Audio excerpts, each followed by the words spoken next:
So I'm Camilla Fitsum. I work at Pilgrim's Friend Society. I've been working here for just over 2 years now. So I deal heavily with the recruitment. So I'm the HR and recruitment officer. I manage all recruitment, so from junior level to senior level. Pilgrim's Friend Society, we are a Christian organisation. We've been around for over 200 years, catering to older people across the UK. So we've got multiple homes going all the way up in Scotland, down in Plymouth and everywhere in between.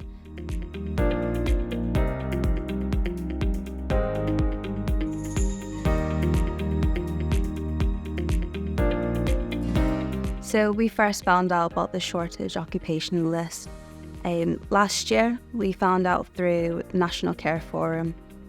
Some of my colleagues attended the webinars and found it quite useful. And then we had to go on doing our own research and just looking at different resources, UKVI, understanding it through the Home Office, as well as to what we need to be doing to get involved.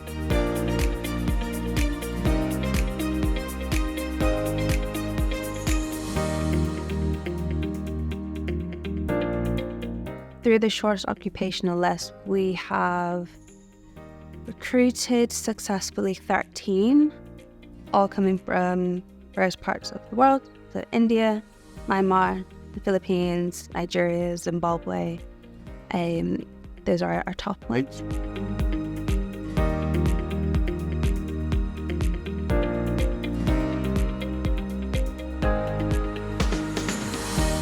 Our best use of attracting is through word of mouth.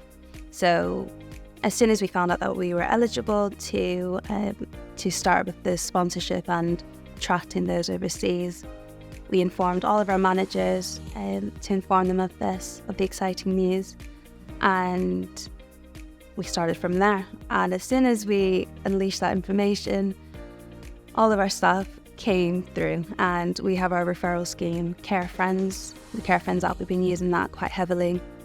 So they use it through there and refer people from overseas that they are looking to work in the UK. Lots of them have experience as nurses, worked in care industry already, or some haven't.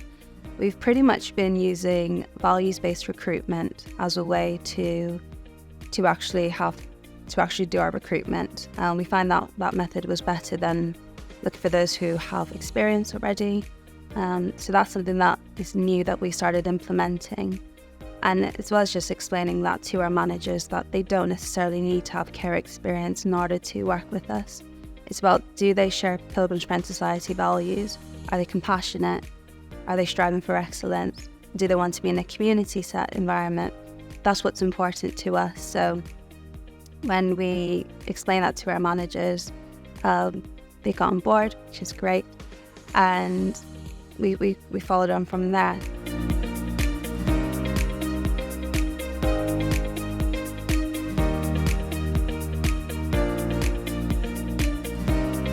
We have a guide to the UK, so Welcome to the UK guide, which we felt was quite useful. Definitely a cultural shock coming into the UK. Regardless of wherever you're from, it's different. So things like the weather, the various terms that we use, our ways of welcoming, the dark, cold nights in the winter, things like that can be quite foreign to others. Just a basic guide.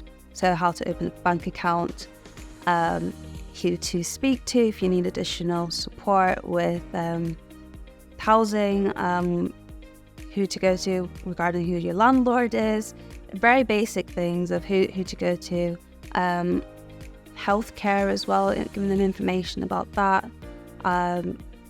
So yeah, we have that guide, which has been very, very useful for them.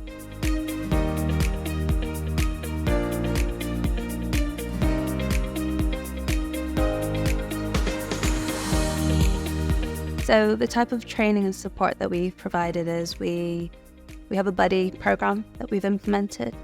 So what that entails is we've chosen for each homes, they've chosen 4 or 5 buddies to be that peer-on-peer person, so they're there to be a listening ear, to guide them.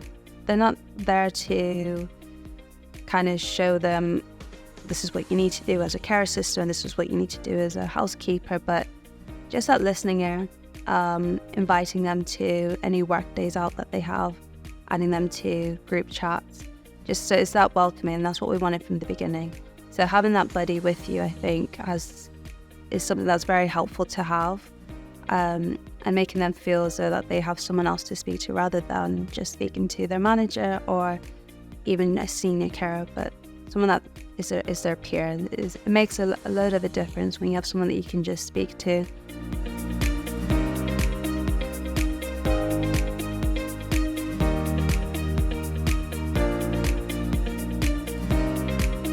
My colleague and I created a master sheet, which allows us to keep a record, keep a track of those that we've placed, those who are in process, those we've rejected, and those who are on a waiting list as well. So this just helped us. Also, we do have other parts of our jobs that we have to get on with. You can kind of lose track on what's happening with all the emails back and forth. So having this master sheet has really helped us to just keep accountable. We have dates in there of when we've contacted them, when we've sent them the application form, when was their interview, when they've been successful for the interview, just the whole process. So we have a whole timeline, and that's really helped with us. So that's something that I would definitely recommend to keep a track of. We use a simple spreadsheet, and that worked for us.